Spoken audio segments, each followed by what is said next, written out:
Hi guys, आज हम बात करेंगे फ्रामाइसिटिन यानी जिसे आप सोफ्रामाइसिन क्रीम से जानते हैं। ये आमतौर पर स्किन इन्फेक्शन के लिए यूज़ होती है। बैक्टीरिया से होने वाले स्किन इन्फेक्शन से बचाने के लिए ये सोफ्रामाइसिन क्रीम जो है वो कैसे यूज़ की जाती है, इसका स्किन पर कैसा इफ़ेक्ट रहता है और इसको कब यूज़ नहीं किया जाता। कुछ कंडीशंस हैं जिसमें इसके साइड इफ़ेक्ट्स भी हो सकते हैं। तो ऐसे में वीडियो को स्किप ना करें, एंड तक देखें ताकि कोई जानकारी है वो आपसे छूट ना पाए। तो गाइस, ये अमाइनो ग्लाइकोसाइड क्लास की एंटीबायोटिक, जिसे हम एंटी माइक्रोबियल एजेंट भी कहते हैं, ये बैक्टीरिया और माइक्रोब्स को मारकर फंक्शन करती है। फ्रामाइसिटिन को सिर्फ हम टॉपिकली यूज़ कर सकते हैं, यानी स्किन पर ही ऊपरी भाग पर यूज़ कर सकते हैं, एक्सटर्नली यूज़ कर सकते हैं। इंटरनल बॉडी पार्ट्स पर इसका यूज़ नहीं करवाया जाता, जैसे कि कान, आँख या मुंह के अंदर।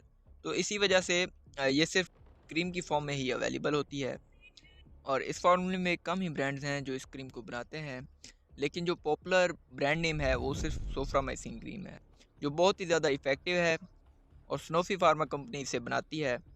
सोफ्रामाइसिन क्रीम के कंपोजिशन के बारे में बात करें तो फ्रामाइसिटिन 1% वेट बाई वेट रहती है, और कुछ प्रिजर्वेटिव भी इसके साथ यूज़ मिलाए गए हैं जो कि क्रीम को ख़राब होने से रोकते हैं। तो गाइस, बात कर लेते हैं इसके यूज़ेस के बारे में, कि इसको कैसी कंडीशंस में यूज़ किया जाता है। तो गाइस, अगर किसी पेशेंट के हाथ पाँव या शरीर का कोई हिस्सा जल जाता है, ऊपर पीली परत आ जाती है, 8-10 दिन हो गए हों, या वो किसी वजह से गर्म पानी या चाय की वजह से जल गया हो कोई पार्ट, तो ऐसी सूरत में भी इस क्रीम का यूज़ करवाया जाता है। और इसके बाद कुछ लोग जिम वगैरह करते हैं, डंबल उठाते हैं, तो उनके हाथों पे अक्सर छाले हो जाते हैं। तो ऐसी कुछ कंडीशन होती है, तो ऐसे में भी इस क्रीम का यूज़ करवाया जाता है। इसमें भी ये बहुत ही ज़्यादा इफ़ेक्टिव है। और इसके बाद अक्सर स्पोर्ट्स में या एक्सीडेंट वगैरह हो जाता है गाड़ी चलाते वक्त, तो कुछ नॉर्मल से कट्स आ जाते हैं हमारी बॉडी पर, ऐसे में भी इसका यूज़ कराया जाता है। लेकिन अगर कट्स जो है वो ज़्यादा गहरे हो, यानी नसें कटी हुई हों, उनसे खून बहता हो, तो ऐसे में इसका यूज़ नहीं करवाया जाता, जिससे ये आपको नुकसान भी पहुंचा सकती है। इसके बाद इसको इम्पेडिगो की कंडीशन में भी यूज़ करवाया जाता है, जिसमें क्या होता है कि मुंह और नाक के पास दाने आ जाते हैं, दाने बन जाते हैं, पस से भर जाते हैं। ऐसे में भी ये यूज़ करवाई जाती है, इसमें भी ये बहुत ही इफ़ेक्टिव है। इसके अलावा व्यूअर्स, स्किन पर फोड़े हो जाते हैं जिसे बॉयल्स कहते हैं, जैसे कि आप देख रहे हैं, ऐसे में भी इसका यूज़ करवाया जाता है।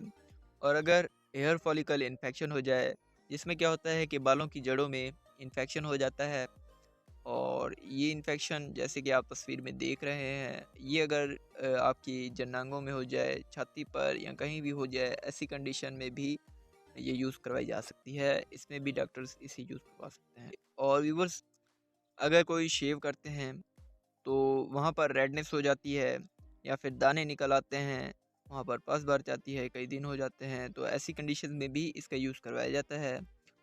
और कुछ डॉक्टर्स जो हैं, एक्सटर्नल लेयर जो होता है बैरूनी कान, कान का बाहर का हिस्सा, अंदर वाली साइड नहीं, बाहर के हिस्से पर अगर कोई इन्फेक्शन हो जाता है, तो ऐसे में भी इसका यूज़ करवाया जा सकता है। और इसके बाद एक्नी हो जाती है, और एक्नी में पस भर जाती है, दाने तरह की एक्नी हो जाती है, तो ऐसे में भी इसका यूज़ करवाया जा सकता है। ऐसे में भी ये बहुत ही ज़्यादा इफ़ेक्टिव है। तो गाइस, ऐसी कुछ स्किन प्रॉब्लम्स हैं तो इस क्रीम को यूज़ करवाया जा सकता है। और अब बात कर लेते हैं कि कौन-कौन इसको यूज़ नहीं कर सकते। तो व्यूअर्स, अगर आपके इंटरनल पार्ट्स पर इन्फेक्शन हो जाता है, जैसे मुँह के अंदर या नाक के अंदर, तो ऐसे में इसका यूज़ नहीं करवाया जाता। प्रेगनेंसी की कंडीशन है तब भी इसका यूज़ नहीं करवाया जा सकता। और इसके बाद, और अगर आपको कट्स लगे हैं, वो ज़्यादा गहरे हैं और उससे खून बह रहा है, नसें कटी हुई है, तब भी इसका यूज़ नहीं करवाया जाता। तो ये कुछ कंडीशंस है जिसमें इसका यूज़ नहीं करवाया जा सकता। इसके साइड इफ़ेक्ट्स के बारे में बात करें तो व्यूअर्स, इसको यूज़ करने से ज़्यादा कुछ साइड इफ़ेक्ट्स नहीं होते, देखे भी नहीं गए। तो इसको यूज़ करने से सिर्फ जलन सी महसूस हो सकती है, अगर आपको जलन होती है तो उसमें इज़ाफ़ा हो सकता है। तो ये इसका एक आध साइड इफ़ेक्ट है। और इसका लगाने का सही तरीका ये है कि आप स्किन को इफ़ेक्टेड एरिया जो है उसको साफ़ कर लें, और दूसरी क्रीमों की तरह ही इसको लगाया जाता है। दिन में 2 बार या 3 बार इसको यूज़ करवाया जा सकता है। और क्रीम लगाने के बाद आप उसको कपड़ा या कोई पट्टी है तो उससे बिल्कुल भी ना बांधें, खुला रखें, और ये क्रीम 10, 12 या 15 दिन तक यूज़ करवाई जा सकती है। और बच्चों में जो है ये कम टाइम के लिए जैसे 2 से 3 दिन तक यूज़ करवाई जा सकती है। तो इसी के साथ हमारी इन्फॉर्मेशन का एंड होता है। व्यूअर्स कोई भी मेडिसिन हो डॉक्टर की कंसल्टेशन से यूज़ करें। हमारी इन्फॉर्मेशन अच्छी लगी हो तो लाइक करें, शेयर करें ताकि दूसरों को भी इस मेडिसिन के बारे में पता चल सके। और चैनल को सब्सक्राइब करके बेल के आइकन को प्रेस करना ना भूलें।